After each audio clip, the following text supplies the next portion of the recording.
Todd Palmer, welcome back to Paper Napkin Wisdom. I'm thrilled to have you back again. I'm more thrilled to be here. Thanks for having me back.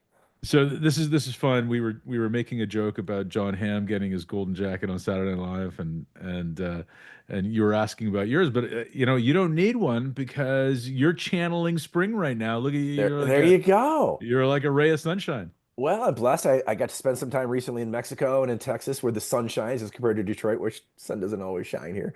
Yeah. So I got that. And then, I decided today that today, I think part of our theme is today was going to be a good day. Everything was going to happen for me, not to me. And I had a 14-hour day booked out and I started my day wearing black, which is not a good positive color. So I thought, you know what? I'm going to change it up a little bit. I'm going to be the energy and the sun that I'd like to cascade into your audience. That's fantastic. I love it. I love it. So if people are just listening and not watching, uh, Todd looks, uh, you know, uncharacteristically for a northerner, tanned and sun-kissed, and is wearing a nice salmon golf shirt. Yes, I, So bringing sunshine into the show. So wanted to make sure that everybody listening can hear that as well. Um, all right. You shared a really interesting napkin for me, and you sort of teased it in your little intro there. But your napkin says, everything in life happens for me and not to me. Why did you share that with me? oh, I think especially now we're recording this, in mid-year 2025. There's so many people I work with as their coach where they're acting as if life and government changes and tariffs and life is happening to them. And they show up in a very sad state of being either the victim or the martyr. And I can relate to that. I used to show up that way too. So when I was working with Dr. Friedland, my coach, Dr. Danny Friedland, he gave me a phrase that truly changed my life. And the phrase is this: everything in life happens for you, not to you. And so, as I was looking at where we are in the landscape of today, for entrepreneurs, business leaders, and just human beings on the planet Earth, especially here in the United States and up where you are up in Canada, there's so much that people feel like is happening to them. I wanted to give a tool to your audience so they can reappraise that, reframe that, and get out of that victim or martyr mindset, should they be having one. Yeah. So, well, first of all, I people like you and I get called on to speak a lot and talk a lot with clients and others people at this time in these kinds of places because chaos creates a lot of confusion. In my mind, chaos creates a lot of opportunity. And I think this is what you're really talking about here. This is the heart of some of what you're sharing. But why did Dr. Danny Friedland share this message with you? And why did it resonate with you so much when he did? Great question. I was at a place in my life where my business had turned around. The relationship with my son was tenuous. It was improving, but tenuous. And I just would say to him, I just don't understand why I'm not happier. I want to be happy. I'm checking a lot of boxes, the laundry list I had of what was going to make me happy from an external position. And he called it out. He said, well, first of all, if all you're doing is pursuing and chasing happiness, you're never going to get there, because happiness is nothing more than a spike of dopamine. Instead, change the word in your thought process to satisfaction. Satisfaction is part of the hero's journey, whether it's someone from Shakespeare's days, or to someone from the Star Wars universe or the Lord of the Rings universe, whether it's Luke Skywalker, Frodo, or someone from Shakespeare's time who goes on this hero's journey. On that journey, there's highs and lows. It's not all just a trajectory from 0 to 100 straight up the mountain. And I said, well, how do I do that? He goes, you need to tell yourself that every single thing that happens to you in life happens for you, not to you. And he gave me an example of a car accident. He gave me other examples of things like you're in a car accident, you have the right of way, a car hits you. You don't control that the car hits you. What you do is you control how you react to it. And you can get out and you can go after, say it's a senior citizen. You say, well, weren't you paying attention? What were you doing? Or you say, oh my gosh, are you okay? What were you thinking?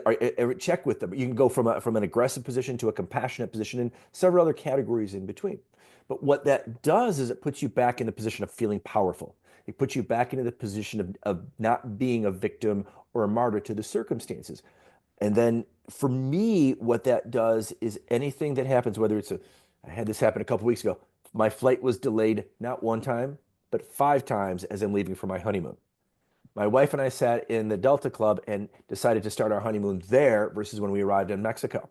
And we had some of the most powerful conversations in the 8 years we've been together because we decided that this delay for weather reasons was happening for us, not to us. So we decided to practice it anywhere we go because it makes our lives more enriched versus sitting and complaining and whining about things we don't have any control over, like a delayed flight. I love that. I love how it reframes really quickly what's happening. And what's happening is only my perspective or your perspective or our perspective on what's happening, even, right? Because we could say tariffs are happening. Well, no, there's a change happening, Mhm. which is really the core of it.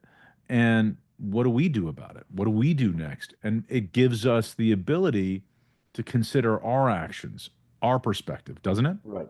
Absolutely. And the amygdala part of our brain moves 5 times faster than our neocortex. So if we do pattern interruption and we tell our brain, hey, this is happening for us, not to us, it removes what's called the amygdala hijack. The amygdala wants to keep us safe, whether it's around uh, car accidents, whether it's around business, whether it's around flight delays. Your brain Mm. wants to keep you safe. That's what it's there for. And so it fires you to the amygdala, but you say, well, wait a minute. This flight delay could be happening for me, not to me. That allows me to re-engage my prefrontal cortex in a way that removes and minimizes that amygdala hijack and allows me to move into executive function. Well, like you said, is this really a danger to me? No, it's an inconvenience. My flight is, well, is it really an inconvenience? And just stay there. Then I can approach the situation, just like in the car accident example, with empathy and compassion versus aggression. I can move into strategic thinking versus reactive thinking. And then I can go into make a meaning of what is happening and create a longer term vision around it. Again, going back to my story about being stuck at the airport, we decided this is going to happen for us, not to us. We're going to make meaning in the moment now. We were there for 4.5 hours on a delayed flight, but we're going to make the best of this situation. And again, Dr. Friedland was masterful at modeling that for me and teaching that to me, even in his final days before he passed away. How did he do that? So Danny found out 11 months before he passed away that he had stage 4 brain cancer. This is all public knowledge. He and I did a final interview that's out on YouTube about this. Danny was a big speaker in communities like YPO, Conscious Capitalism, EO, and he talked openly about this. So I'm not telling anything out of school. And he he found out during COVID that he had stage 4 brain cancer. And he was a neuroscientist. He knew when he saw the scan, hey, that's my he used to call it my runway is short. He's in the hospital by himself. His wife drops him off at the door. She can't come into the hospital because of COVID protocols. His sons are sitting back at home. And I asked him, I said, how did you handle receiving that news? He said, I sat in this bed by myself in the dark and I mourned the loss of the future life I thought I was going to have. He was a young man for about 48 hours.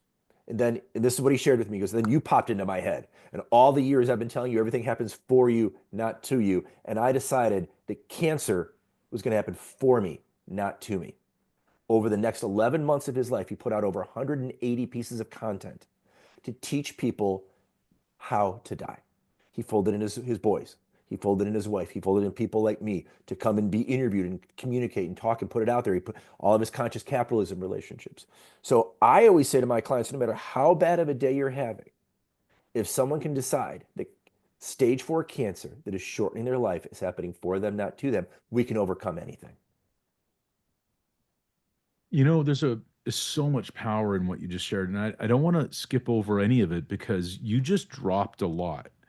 Danny Friedland, who had been your coach, your mentor for many years, in his moment where he realized his runway was short, in the moment that he was mourning the loss of the life he thought he had, remembered the counsel that he had given you to find his way back. Isn't that fascinating? Like, I think a lot of people who are in the business of leadership and who are leading others sometimes struggle with taking their own advice back. But what a great mirror, isn't it? Like, isn't that amazing? It's I say to my clients, I have some wonderful human beings that I get to work with, and they'll say, "Thank you so much. You've taught me this. Thank you so much. You've given me that." And I'll say, "Hey, no, thank you. I've learned more from you than I probably have taught you. Because it is a challenge. And if we want to live, at least for me, if I want to live authentically, I can't say to my clients, hey Barb, hey Bob, everything happens for you, not to me, and me sit in the Delta Club complaining that my flight's delayed. It's now there is a space in there where, like Danny talked about, where for about 48 hours he mourned. He went through his process, and it breaks my heart. He went through it alone. His wife is sitting out in the parking lot or sitting at home, and they can FaceTime, but I'm a big believer in human connection. And so he's not able to have that energetic exchange with his boys or his wife. And that breaks my heart even every time I think about it, because Danny was such a warm human being, such a loving human being. But when we coach people, we have such amazing opportunities to learn from them. And if we live authentically, we live the words we teach, we live the words we coach, and we show up authentic, transparent, and vulnerable, things will come back to us when our clients say, I don't think you're showing up as who you portray yourself to be, or you tell yourself, I'm not showing up who I portray myself to be. But it's a matter of the opportunity presents itself in the room or in the conversations with the clients. And I can't say to you, if I was coaching you, sir, that everything happens for me, not to me, and then sit there and complain about it. I'm literally out of alignment with who I am. Right. And there's it's funny how things work around. We were texting on the weekend about a video that you shared with me, and we were talking about how, sometimes when sharing their journeys, some people project something about themselves that may or may not be true, and what makes a valuable coaching relationship. We were sort of discussing what's valuable for people to learn from. And doesn't this all come together a little bit? Because there is a difference between portraying and projecting, and but projecting is also, we see the world as we are, not as it is. And if we are able to really understand that this is happening for me, we can project our true energy into that environment, our true choices, our true faculty. And you talked about that, right? That our ability to even access the part of our brain that gives us creativity, empathy, compassion, all of that comes back to us, doesn't it? It does. And it's what I loved, what I learned from Danny is he taught me how to coach myself in the moments when he wasn't available. So I can do that with the technique. So I say to my clients, I say, my job is to coach you until I'm not available. And then your job is to learn how to coach yourself. And for me, anyways, it's my version of what I call the burden of awareness. When Mm, I'm whining and complaining, there's a part of my brain saying, hey, you know better. Hey, you wouldn't you would challenge a client to show up differently. You wouldn't put up with this from others. Why are you doing this? And it's in that space of that awareness that, oh, that doesn't serve me well. yeah. And again, there's a period for mourning for, listen, we're gonna have disappointment. We lose contracts, we lose relationships, we lose family members, we will lose things through the course of our lives. Um, in that space of losing that situation, we have a lot of choices. So many people rob themselves of the choice of what to do about that. What I needed to do for me years ago was resume back into a position of having some control of how I'm going to choose to react to the circumstances that were going on around me, because that's where my power lied. The reality is disappointments are going to happen. Frustrations are going to happen. Sadness is going to happen. How long am I going to wrap myself in it? How long am I going to stay there versus I'm going to give myself 2 days to be upset about this situation, or I'm going to give myself 2 hours to be upset about my flight? Or how am I going to process that in a way that gets me back? Because ultimately, I want to feel better. And the only way I can feel better is moving out of my amygdala when I know my body is safe and moving into my neocortex to open up different possibilities. We will lose things in our lives, but really, will choice be one of them, right? And that's a decision. You talk about decisions, choosing to chase happiness versus satisfaction. You talked about, Dr. Danny Friedland mourning the life that he lost and then deciding something else. What does that deciding process look like? I mean, I think that's the hard part for a lot of people. People feel encumbered by the weight of whatever's happening, that they feel I don't have the ability to choose. I am unable to choose. What would you say there? Love that. Great question. The first thing that comes to mind is Good to Great, Jim Collins, the Stockdale Paradox. Hmm. Admiral Stockdale talked about it eloquently in this book about my brutal reality is I'm a POW. I'm not going anywhere anytime soon. So every day I have to choose Viktor Frankl, Man's Search for Meaning. They choose you're in a concentration camp, you're in a POW camp. I'm stuck in the Delta Club. Nobody should feel bad for me, right? But it's the power of choice. And it's not a technique and a skill that at least I know I wasn't taught in school. So it's first and foremost, it's deciding what's not working for me. And for me, feeling like a victim or a martyr around my business 10, 15 years ago, feeling like a victim or a martyr around the relationship I had at the time with my son wasn't working for me. It just wasn't. And I can choose a different path. I don't need to know what the most people get so wrapped up as, well, I need to know how it's going to play out. I need to know how it's going to play out. Danny decided, I've decided I'm going to make the rest of my life the best of my life. He didn't know what it was going to look like, but you let your brain settle and it relaxes. And then the Hmm. neocortex opens up possibilities. And then he decided, well, I'm going to try this. And it goes like, oh, wow, I don't know how to die. Most of us don't know how to die. I'm going to teach you all how to die. Okay, that would be amazing because I don't know anybody. I mean, we can certainly talk about regardless of religious beliefs or thought process or what have you, what it may look like. This is a person who's literally going to document their process of going through it, who's a leading educator, a thought leader in the purest sense, not in the Instagram sense of being a thought leader, but a real Yeah. thought leader who understands how your brain works and how he has to move from his amygdala to his neocortex and how we do those things. We get so wrapped up in, well, this is how it should play out. If you look at the active learning cycle, Friedland talked a lot about that. Think of the active learning cycle like a clock. 12 o'clock is this isn't what, what's not working for me. 3 o'clock, my intention around it versus my expectation around that, then I'm going to put a plan in place at 6 o'clock, and then I'm going to get feedback at 9 o'clock. And you iterate through that process. So for Hmm. me, what's working, what's not working for me is feeling like a victim or a martyr. So my intention, not my expectation, is I want to feel better. So I'm going to tell myself the mantra that something, everything happens for me, not to me. I'm going to put that in the feedback loop. Well, that worked out pretty, it happened with business. I lost a client. Well, I don't like that very much, but how's this happening for me, not to me? What did I learn? And then I'm gonna get feedback from it and iterate and iterate and iterate. So there's a lot of different concepts that fold into that process of how to move from fight, flight, and fear to higher thinking to feel living a more satisfied life. I wish there was a more simple answer. Yeah, no, but it is it is it.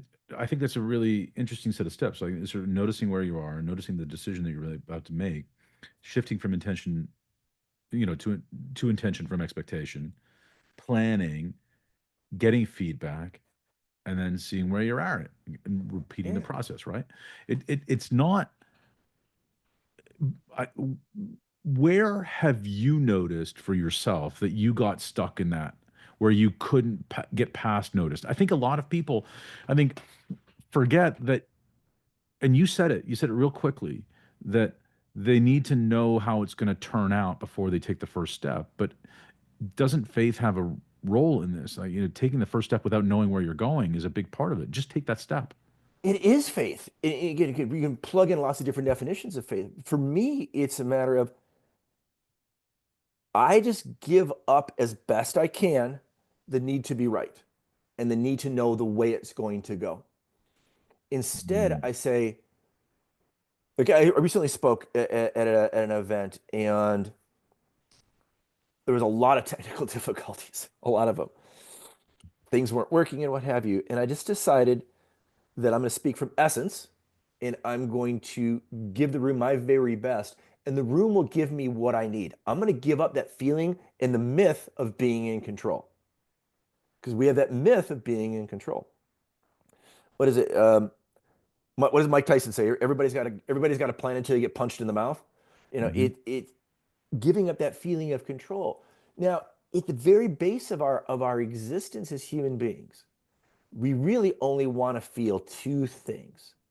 We want to feel like we have a semblance of power and control. And we get that when we feel seen, heard, known, and accepted. When we don't have those things, we don't have safety, we don't trust, and then we feel out of power and control. And that can happen in your brain at the blink of an eye. You can have a you can have a fight with a spouse or a fight with a kid. All of a sudden, you feel out of control. You feel powerless.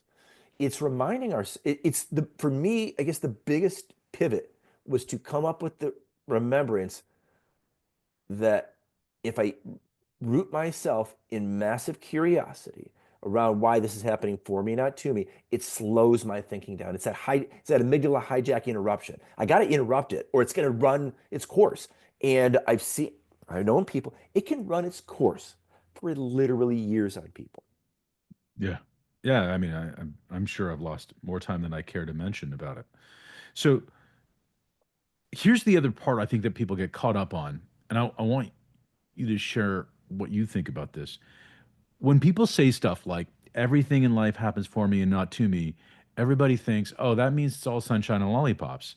Does it have to be good for me? Right? Like, are we assuming then that everything that's happening for me is good I think we inherently? ass- I, I think we assume that everything that happens to you, going back to something you said, everything that happens is an opportunity. Right. Doesn't I think good is subjective. What could be good for you, it could be good for me, it could be different. It's subjective it's subjective in a way where if your business is struggling and you have to shut it down, there's going to be a period of mourning for most people, I think. Mm, You go through that period.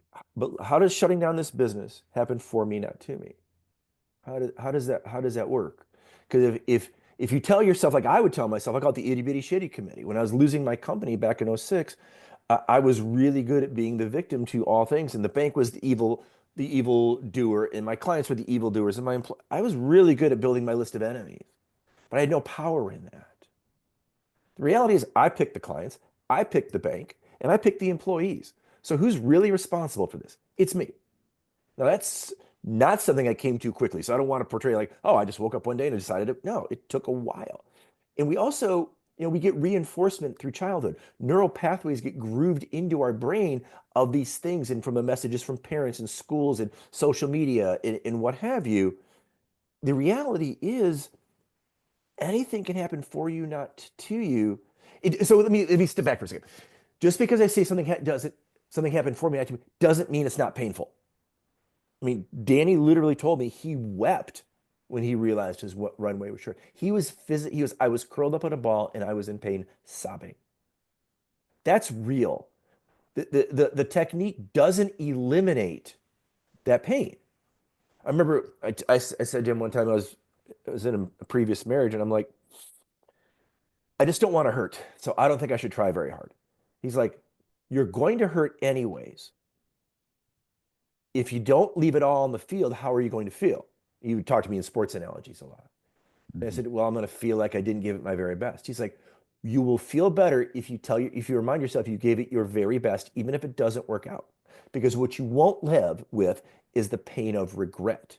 You can have the pain of loss of the relationship. That makes mhm. sense. But you don't want to double that with the pain of regret sitting on top of that. Blew my mind. So when that relationship ended, I was able to be good with me and clean with her around I know I did my very best. That's Wish her amazing.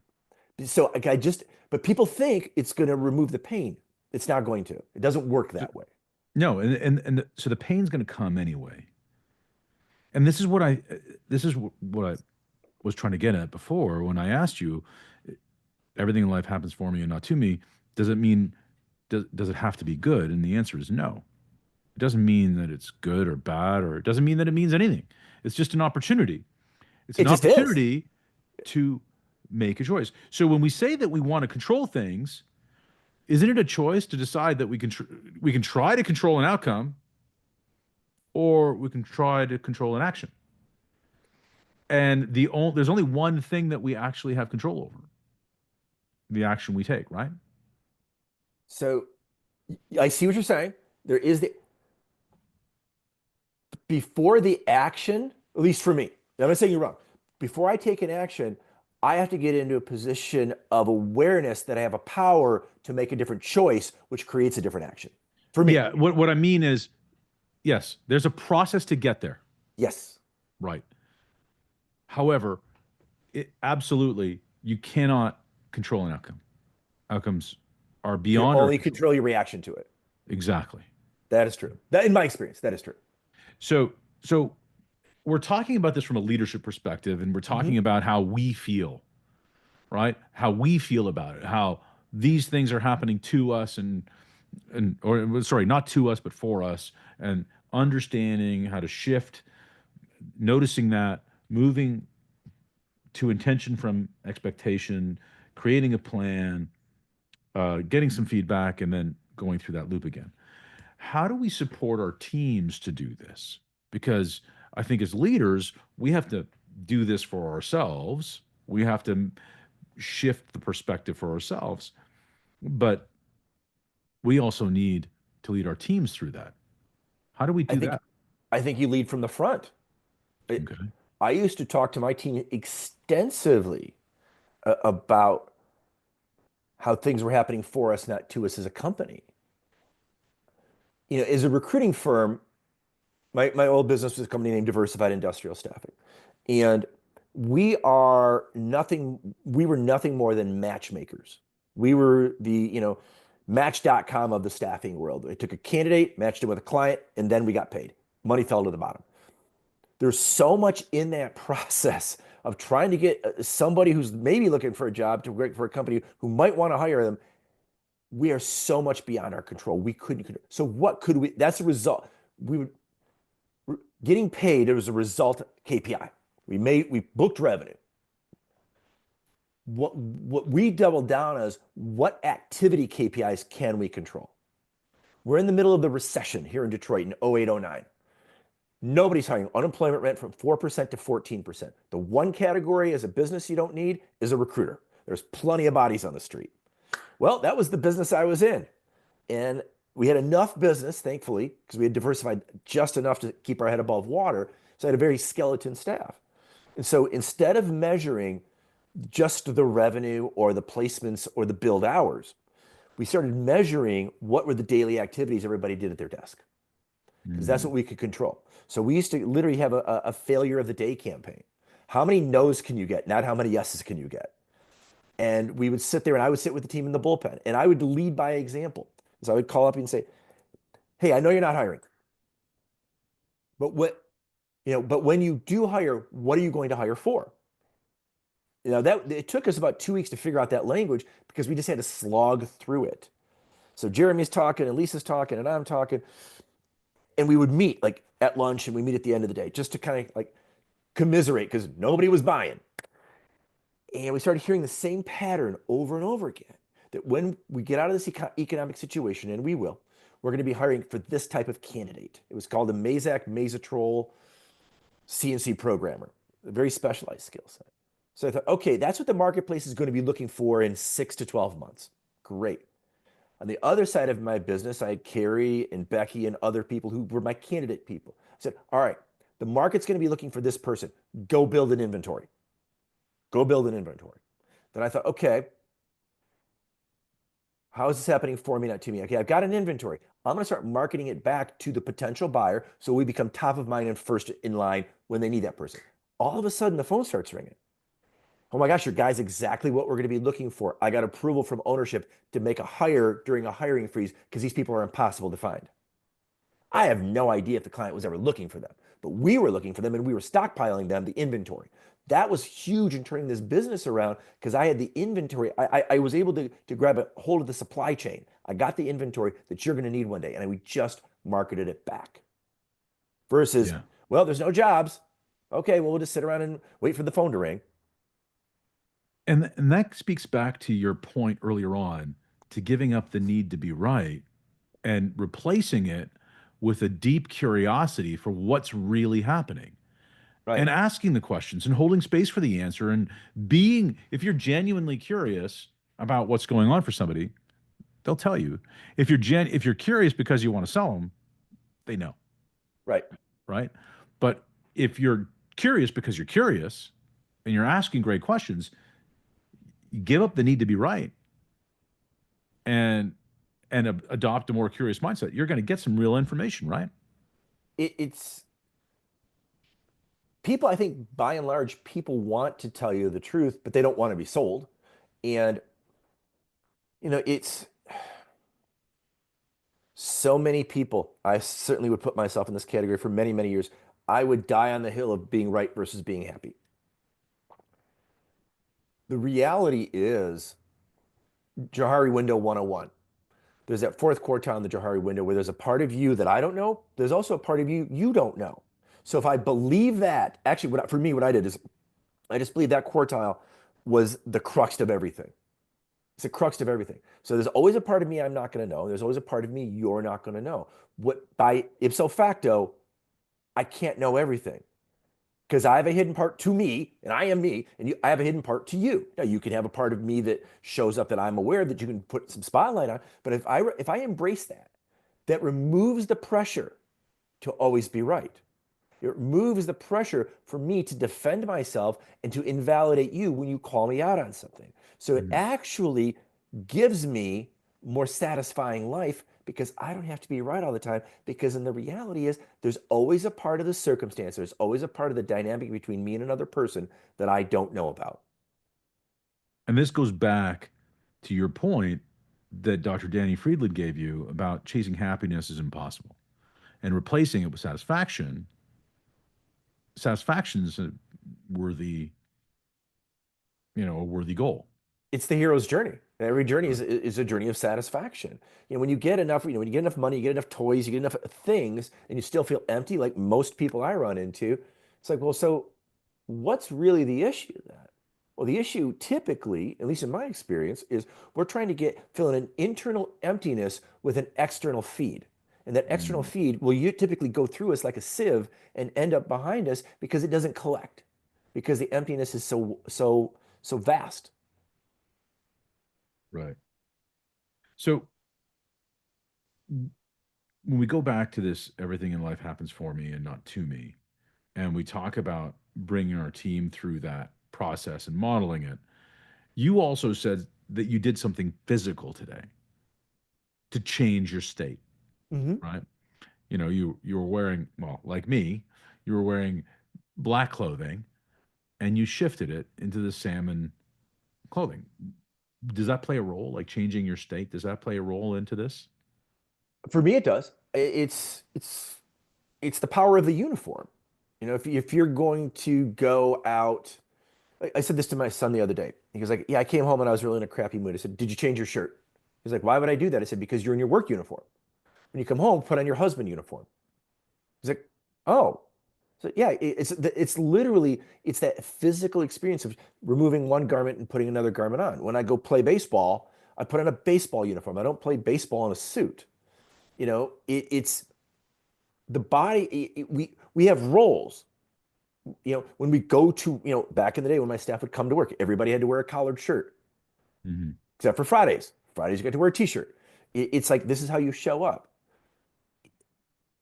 People go to in Detroit, they go to manufacturing plants and they wear overalls with their name sewn on it. That's their work uniform. They don't wear that on the weekends when they're playing softball or bowling.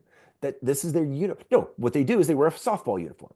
Or when they go to church, they wear a suit and tie. Or whatever they do. We as creatures, when we change our physical garb, it reminds our brains that we're not at work or we're not at church, we're at softball. Yeah, it's really important. And today, in a time when more and more people are working remote, working in Mhm. hybrid environments, isn't that even more important, right? To It's change your just uniform. I make myself every day.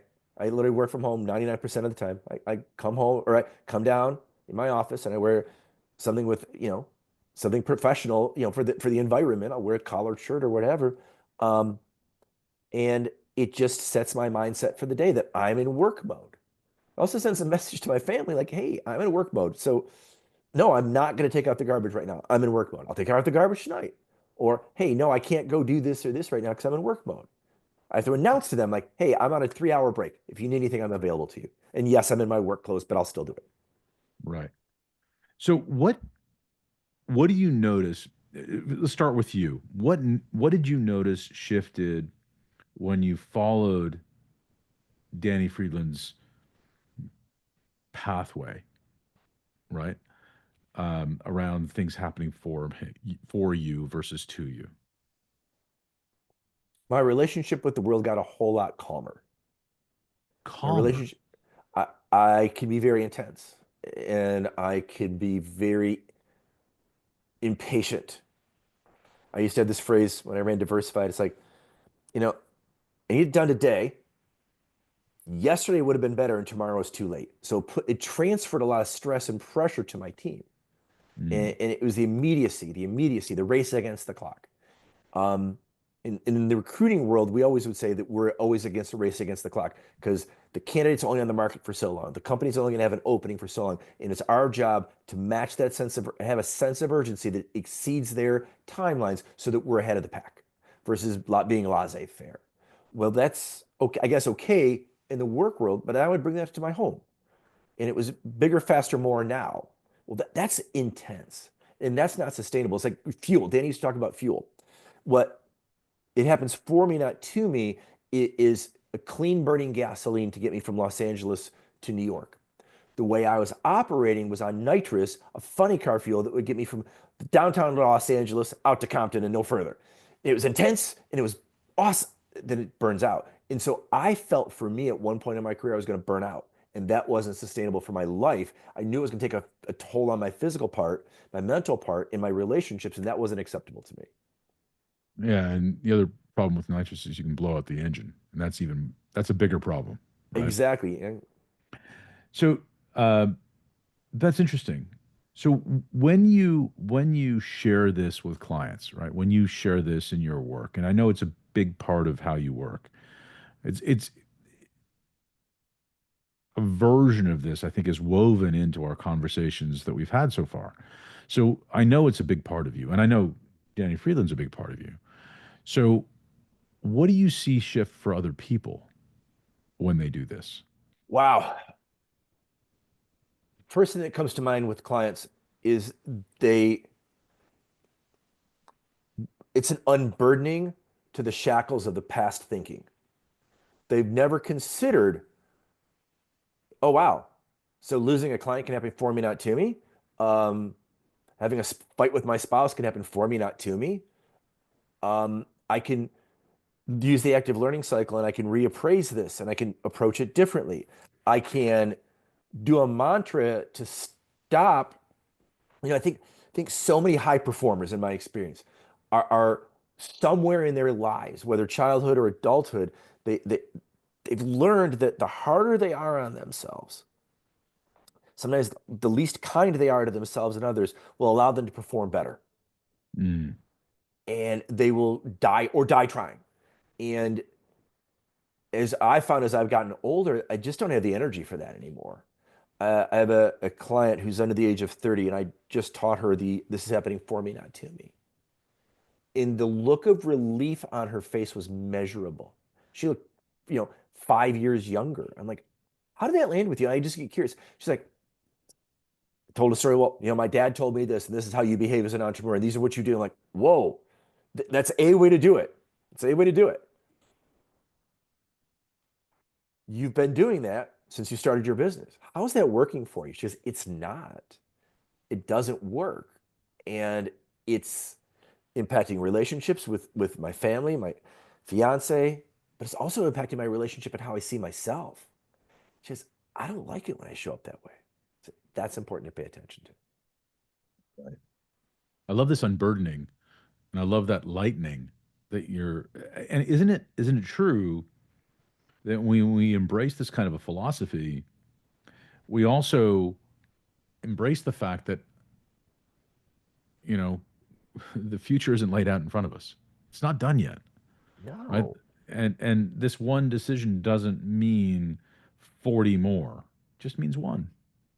Well, you and I have done this a long time. You help a business lay out a 5-year plan, lay out a 3-year plan, you lay out a 1-year plan. I have clients that laid out a 1-year plan that by January, because of changes they could not control with tariffs and other government choices here in the US, those plans are literally completely null and void. Mhm. It's not, and they beat themselves up in their itty bitty shitty community says, I should have seen that coming. I had clients during COVID who said, I should have seen COVID coming. Really? Tell me why you feel that way. Because they have such an ownership and a feeling of needing to feel power, needing to feel in control, that they should be Nostradamus and be able to predict the future like that. And then we sometimes as coaches say, well, you must have a 10-year, a 5-year, a 3-year, a 1-year plan. Set the vision for the company so you know the roadmap you're going to take. Well, I had a roadmap for my honeymoon, and we were leaving Detroit at 10 a.m. We left at 4 p.m. I had a roadmap, but we had to pivot because things beyond my control changed that. It's we as leaders, going back to how do we lead our people? If we handle the blows from government, society, business, family, we show up and we model like, okay, that was the plan. Now we have a different plan.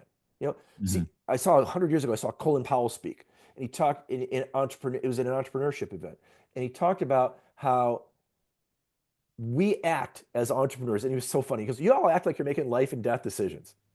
He goes, I actually make them. Fair point, General. Fair point. He goes, you all act like you need 100% of the information to make a decision. He goes, I make life and death decisions sometimes with less than 20% of the information. He goes, so I have to rapidly iterate because if I get a new data point and I'm going to send troops over to the right and they're going to get wiped out by the enemy, well, that was the plan, and we're going to stick to the plan. No, I pivot them to the left so that I'm not writing letters to mothers who've lost their sons. Because you need to learn to rapidly iterate. Right. And I think that's so valuable. The the thing that's really I love this unburdening. I love how, even in your telling of Danny Friedland's story, how he unburdened himself in one way, shape, or form. But unburdening doesn't mean the pain goes away. It No. just means that you can make a choice, make a decision that might give you some momentum in a different direction, right? It gives you an opportunity. It gives you the opportunity to see the opportunity that exists amidst the chaos. It's, I have a client who recently went through the situation of having to decide to terminate half their staff. It was painful. These are long-term relationships. The reality is they could not afford to keep the entire staff. There wasn't enough business coming in the door, and there was no forecast in their landscape had changed. And I would say, how is this happening for you, not to you? And there was a lot of resistance. Finally, came down. I was like, well, I've taken a look at the circumstances. I contacted an AI specialist, and I'm able to outsource basically 8 jobs to AI and save myself a couple $1 million in payroll. And I go, well, those people will find jobs. Then we tell ourselves the story that people will not be able to find jobs. Talked about Right. it in my book. I fired my entire company in one day back in 2006 and started over. All those people found jobs. Did they like me? Probably not. That's okay. I don't begrudge them. It's okay. The reality is, I was a single parent. The bank was threatening to take my house, and I needed to survive.